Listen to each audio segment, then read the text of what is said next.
जय यीशु की। मैं हूं प्रियंका डामोर और आप देख रहे हैं रेडियो वेता शीर्षक की हिंदी सर्विस। कलीसिया समाचार में आप सभी का स्वागत है। कलीसिया समाचारों में प्रमुख हैं। केरल सरकार द्वारा अल्पसंख्यक छात्रवृत्ति में कटौती के कदम से आक्रोश। नुनशो ने कंधमाल के ईसाइयों की आस्था और दृढ़ता की प्रशंसा की। बिशपों ने धर्मसभा के नेतृत्व को प्रेरित करने के लिए फेस ऑफ द फेसलेस के निर्देशक और निर्माता को सम्मानित किया।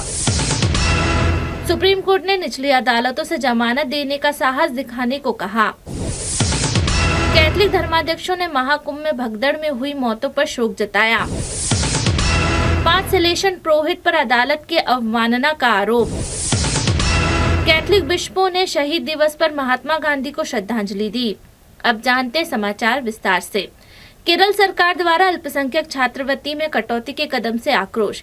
केरल सरकार द्वारा अल्पसंख्यक छात्रों की छात्रवृत्ति में 50% की कटौती करने के निर्णय से ईसाई संगठन, चर्च नेता और विपक्षी दलों में व्यापक विरोध हुआ है। सरकार का दावा है कि यह कदम वित्तीय संकट के कारण उठाया गया है। इस अल्पसंख्यकों के शैक्षणिक अधिकारों की जानबूझकर उपेक्षा के रूप में देखा जा रहा है, जो ईसाई और अन्य अल्पसंख्यक समुदाय के असंगत रूप से प्रभावित कर रहा है। केसीबीसी शिक्षा और जागृति आयोग ने एक संयुक्त बयान में कहा कि सरकार का निर्णय न्यायमूर्ति जेबी कोशी आयोग की सिफारिशों के विपरीत है, जिसने ईसाई समुदाय के शैक्षणिक और आर्थिक पिछड़ेपन की पहचान की थी।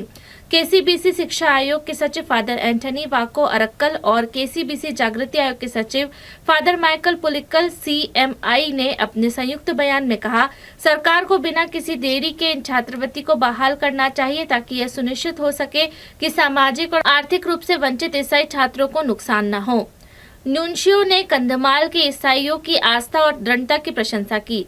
प्रेरित नुनशियो आर्चबिशप लियोपोल्डो गिरेली ने 31 जनवरी को उड़ीसा के कंधमाल जिले का दौरा किया और 2008 में ईसाई विरोधी हिंसा से बचे लोगों के साथ एकजुटता दिखाई।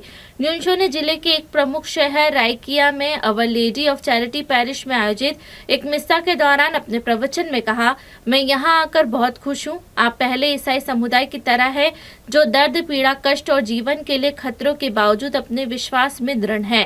पहले ईसाई मसीह की गवाही देने के लिए अपने जीवन का बलिदान करने के लिए तैयार थे। जिस तरह से आपने प्रभु के लिए खून बहाया है। लगभग 1500 कैथलिक, 30 पुरोहित, 25 धार्मिक लोगों ने पवित्र मिस्सा में शामिल हुए। पवित्र मिस्सा के पहले वाचन में ईसाइयों को उत्पीड़न और पीड़ा का सम्मान करते हुए भी प्रेम, आशा और विश्वास में दृढ़ रहने के लिए प्रोत्साहित किया। बिशपों ने धर्मसभा के नेतृत्व को प्रेरित करने के लिए फेस ऑफ द फेसलेस के निर्देशक और निर्माता को सम्मानित किया। Conference of Catholic bishop of India ने दिल को छू लेने वाली film face of the faceless के निर्देशक डॉक्टर शेनन पी ओसेफ और इसकी निर्माता सैंडर डिसूजा राणा को उनकी सशक्त कहानी कहने की कला और आस्था तथा सामाजिक न्याय में योगदान के लिए सम्मानित किया। यह सम्मान समारोह 30 जनवरी को सीसीबी की 36वीं पूर्ण सभा के दौरान आयोजित किया गया, जहां बिशप, पुरोहित और आम नेताओं के समक्ष फिल्म दिखाई गई।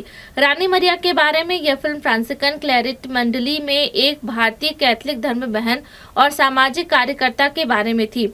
उन्होंने इंदौर धर्म प्रांत में काम किया। उन्होंने क्षेत्र के विभिन्न क्षेत्रों में कैटेकिकल गठन और शैक्षणिक निर्देशन के लिए खुद को समर्पित कर दिया। वह सामाजिक न्याय के मामले में मुखर थी, जिसके कारण गरीबों की सहायता करने के लिए उनके विरोधियों ने उनकी हत्या कर दी। सुप्रीम कोर्ट ने निचली अदालतों से जमानत देने का साहस दिखाने को कहा।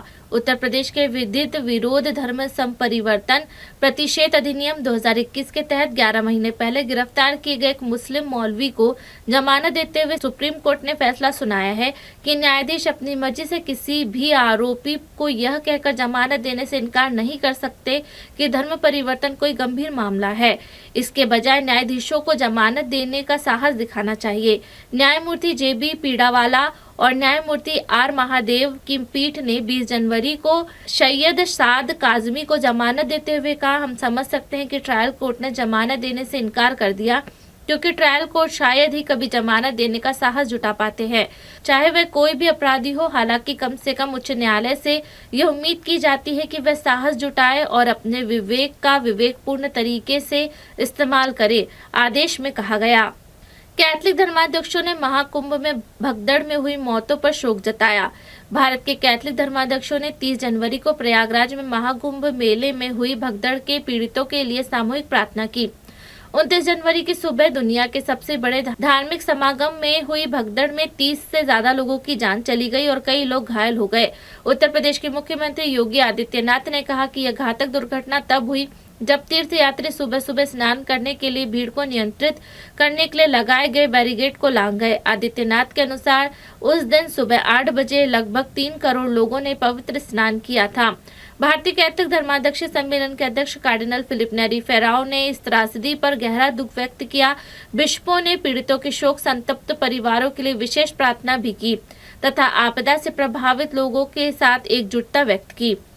5 सेलेशन पुरोहित पर अदालत की अवमानना का आरोप। मेघालय राज्य की शीर्ष अदालत ने एक इमारत को ध्वस्त करने के लिए 5 सेलेशन पुरोहित के खिलाफ अदालत की अवमानना का नोटिस जारी किया है, जबकि इस इमारत को बचाने के लिए अदालत ने हस्तक्षेप की मांग करने वाली एक याचिका को नजरअंदाज किया गया। मुख्य न्यायाधीश IP मुखर्जी और न्यायमूर्ति W डिंगडोह की पीठ ने नोटिस जारी किया और अगली सुनवाई के लिए 24 फरवरी की तारीख तय की। पुरोहित राज्य की राजधानी शिलोंग में सेलेशन द्वारा संचालित डॉन बॉस्को टेक्निकल स्कूल के प्रबंधक अधिकारी है। यह विवाद Saint Anthony lower primary school की इमारत को ध्वस्त करने से जुड़ा है, जो डॉन बॉस्को टेक्निकल स्कूल परिसर में है। कैथलिक बिशपों ने शहीद दिवस पर महात्मा गांधी को श्रद्धांजलि दी। भुवनेश्वर में 200 से अधिक कैथलिक बिशप एकत्र हुए और 30 जनवरी को महात्मा गांधी की हत्या की वर्षगांठ के उपलक्ष्य में शहीद दिवस मनाया गया। वे भुवनेश्वर में Xavier Institute of Management University परिसर में गांधी प्रतिमा के चारों ओर एकत्र हुए, जहां भारत के कैथलिक बिशप सम्मेलन की 36वीं पूर्ण सभा चल रही है। भारत के स्वतंत्र संग्राम का नेतृत्व करने वाले महात्मा गांधी जी की हत्या 30 जनवरी 1948 को पश्चिमी भारत के पुणे के एक उग्र हिंदू राष्ट्रवादी नाथूराम गोडसे ने नई दिल्ली में एक अंतर धार्मिक प्रार्थना सभा में उनके सीने में 3 गोलियां दागकर कर दी थी। इसी के साथ कलीसिया समाचार समाप्त हुए। अगली बार फिर मुलाकात होगी नई खबरों के साथ। नमस्कार। रेडियो वेरितास एशिया आपके लिए लेकर आए हैं RVA mobile app. RVA mobile app पर हमारे विभिन्न प्रकार के कार्यक्रमों का लाभ लें, हमसे जुड़े और एशियाई ईसाईयत की आवाज का हिस्सा बने। आज ही ऐप स्टोर एवं प्ले स्टोर से RVA मोबाइल ऐप डाउनलोड करें।